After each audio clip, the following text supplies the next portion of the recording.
大家好，歡迎嚟到紅軍戰報。咁我叫 Chris。咁我今呢條片就會講一下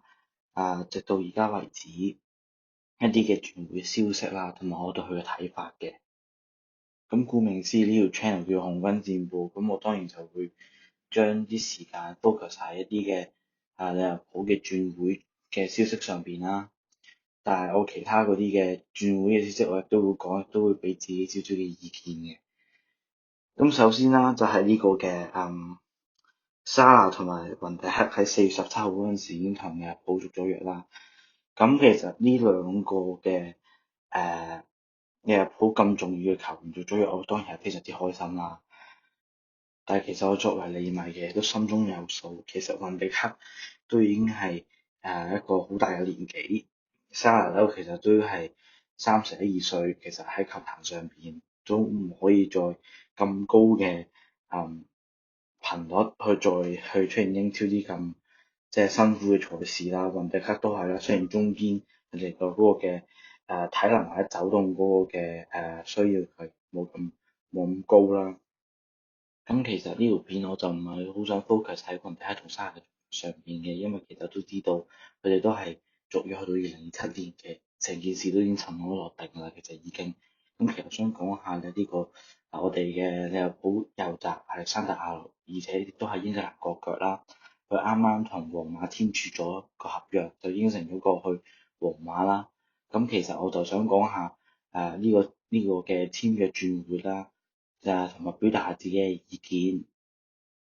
咁其實咧呢個轉會專家 Fabrizio Romano 咧就已經喺5月嗰時已經講咗，亞歷山大阿諾咧就已經同皇馬同意咗，已經係會去呢個嘅佢哋西班牙嘅皇家馬德里去踢波啦，已經就會係好似係取代呢個嘅右閘老將嘅卡華查嘅位置。咁其實季初嗰陣時已經知道阿諾咧已經係俾皇馬係不斷已經及實㗎啦，已經而皇馬對佢已經非常有興趣，已經多次咧有啲嗰陣時傳聞出咗嚟咧，已經話接觸咗阿諾話去就要轉會啦。咁當時咧其實我作為利迷咧對忐忑不安嘅，即係都唔知佢想點嘅其實。咁最後而家結果出咗啦，就係阿雲迪克同埋沙拿續咗約，就係阿諾咧就離開利物浦去西班牙嘅皇家馬德里繼續去自我挑戰。咁我就亦都就住呢個轉會咧就表達下自己嘅意見啦。咁其實我聽完呢條消息之後咧，其實都係幾嬲下，即係點解一個喺英國土生土長嘅人都唔係留喺英格蘭去揾食咧？即係呢個咁嘅叫做世界最大同埋最好嘅聯賽。咁但係其實有啲網民喺上面就話，雲迪克同沙拿根本就唔係英國人，反而係會更加想留喺英國踢波。但係反而一個喺英格蘭喺利物浦由青訓出身嘅亞歷山大，反而係唔肯係繼續留喺利物浦做呢個嘅副隊長。其實雲迪克之後咧，佢就係去做隊長啦，但係佢都係唔肯就受到呢個皇馬嘅吸引而去咗西班牙踢波。但係其實我真心想講，你而家皇馬睇下，俾巴塞打到一動都冇，4次交手冇一次贏。其實阿諾，你係咪真係要咁樣去轉會去叫做摧殘自己嘅一啲嘅前途咧？我又覺得冇咁嘅必要咯。始終利物浦而家啱啱攞定聯賽冠軍，你又咁樣走人，有得你係咪冇乜嘅誠意同埋冇乜嘅忠心咧？即係所以咧喺聯賽嘅即係啱啱嗰場啦，對住阿仙奴啦，好似史洛菲好似後備上陣都有出阿諾啦，而佢係不斷喺球場俾人噓嘅。其實咁如果我係呢個嘅喺球場現場睇波啦，咁我就其實都唔會好噓佢嘅，因為我始終都會有少少尊重球員嘅自己嘅決定嘅。而其實有啲人咧，仲會顛到買咗佢件衫咧，喺佢嗰埲牆嗰度咧係燒咗佢嘅。咁其實我覺得即係我心裏邊都係有啲都有啲嬲同有啲唔開心嘅。始終一個利物浦咁好嘅人才，竟然要走咗去我哋嘅敵對，都唔好嘅話係咩有仇嘅一啲嘅球會啦。但係始終喺歐聯上面都阻止我哋幾次去攞呢個歐聯嘅冠軍啦，或者喺晉級上面有阻滯啦，所以其實我都覺得即係呢個都未至於好似曼聯咁有呢個即係雙紅會打比咁嘅級數嘅仇恨啦，但係其實點都可以話大家都唔啱碼，都有牙齒印㗎啦。其實即係點解一次即係利物浦一次又一次，之前就米高奧雲，今次就亞歷山大阿諾，其實我覺得心裏邊都有啲唔係幾開心咯，但係都冇辦法，只係睇下史諾之後落嚟嗰一季點樣用好我哋嘅收購啦。咁其實我對呢個亞歷山大阿諾嗰個嘅轉會，其實我都係咁噶啦。佢轉會已經係成事實，我哋只可以俾一啲嘅 comment 去話出自己心裏邊嘅一啲嘅感受。而我都係一啲嘅即係反對佢轉會嘅一啲嘅人啦，都心裏有啲唔開心。但係始終呢個係球員嘅決定，我冇辦法去阻止，亦都冇辦法去干預。咁我希望大家球迷都應該即係去尊重翻亞歷山大阿諾嘅意願去轉會啦，就唔好就話呢個係咩叛徒啊，始終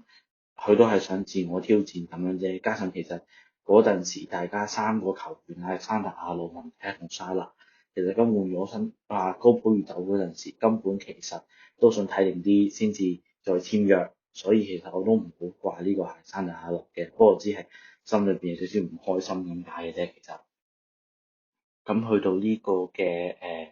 第二單轉會啦，就係、是、呢個嘅費林邦啦。咁費林邦就其實好近期嘅事嘅啫，其實佢就係喺呢個5月19號嘅時候啦，Fabrizio Romano 啦就喺 IG 嘅平台上邊已經聲明咗費林邦係會加盟呢個利物浦噶啦，已經而喺10個鐘頭之前咧，佢就已經同利物浦咧已經係順利進行咗第一 part 嘅medical test 㗎啦，已經而係都係好好嘅其實。咁呢個費林邦我講少少佢嘅一啲背景啦，佢始終係喺呢個嘅英超係踢青訓嘅，就係、是、跟住呢個曼城咧係去有呢個青訓出身嘅，而佢咧就去咗呢個嘅些路迪踢咗2年波，跟住就去咗利華古信，而啱啱喺呢個嘅23-24嘅球季裏邊咧，就攞到金光不壞嘅一個嘅聯賽冠軍。其實我覺得咧，佢呢個轉會其實唔係咩唔好，始終其實都可以取代到呢個嘅亞歷山大阿諾一個部分嘅位置。咁近排其實我都有睇下利物浦啲比賽啦，咁有時就係岡拿巴特利上陣嘅，咁我記得岡拿巴特利喺呢個嘅對住皇馬嗰一場啦，就係呢個嘅一場成名啦，就可以單防到呢個麥巴比啦，一個世界級嘅球星啦。咁其實我覺得岡拿巴特利嘅防守都唔係差得去邊，即係佢嘅進攻能力啲出波傳球冇亞歷山大咁好啫。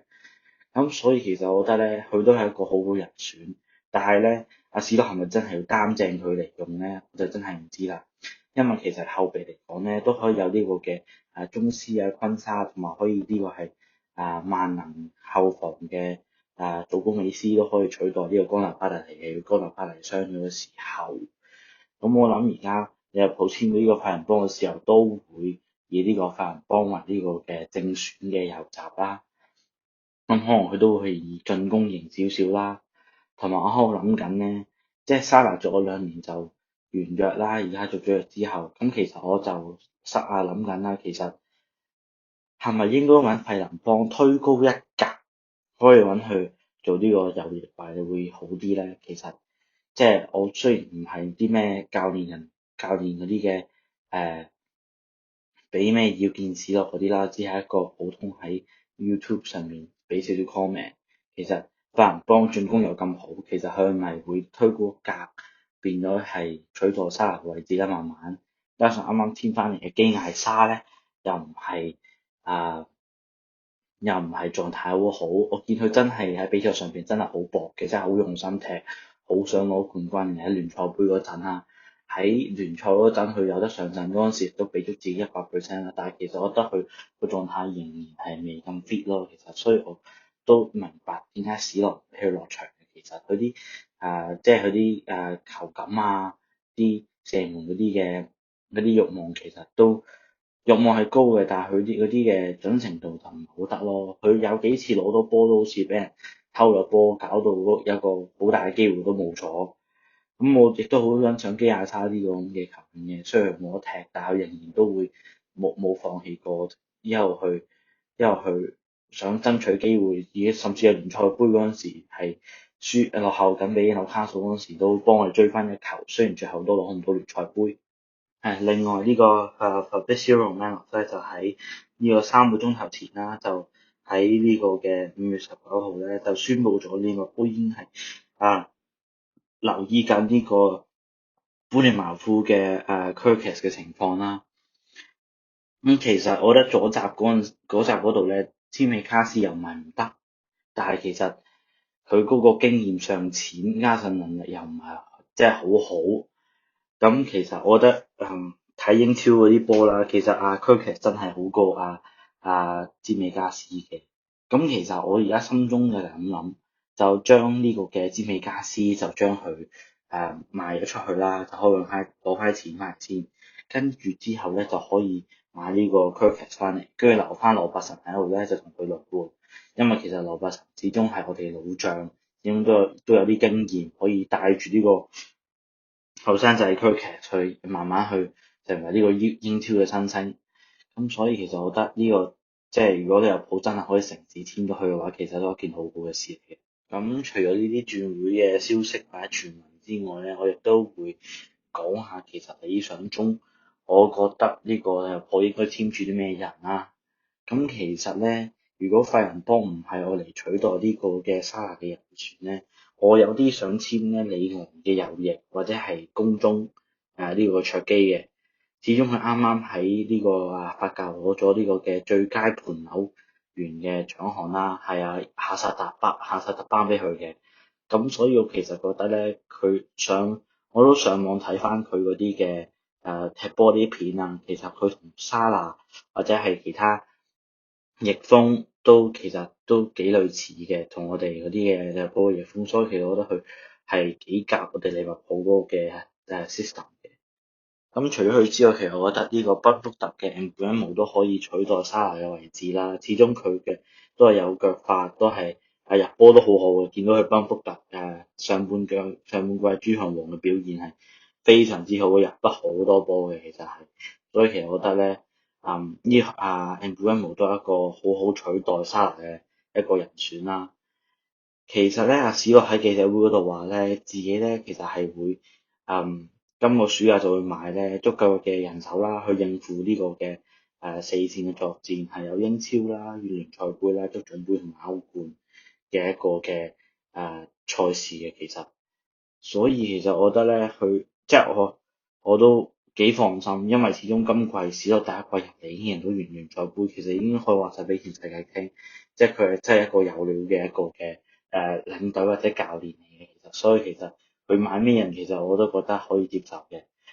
咁至於其實咧，我哋後防亦都有個問題嘅，就係我哋嘅中堅咧，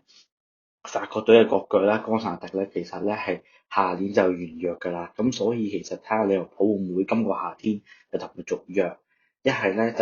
係以佢未續約就可以賣走佢，攞翻啲資金翻嚟買一啲嘅叫做世界一線嘅中堅啦。有心目中如果真係要買走岡納迪換翻個中堅翻嚟咧，我就會想係買呢個嘅國際邁靈嘅巴斯東尼啦，其實都幾好嘅，或者係呢個多蒙特嘅蘇特皮啦，其實我覺得呢兩個球員都係一個幾好嘅中堅嚟嘅，其實。咁今日嘅影片就去到呢度啦，多謝大家收聽。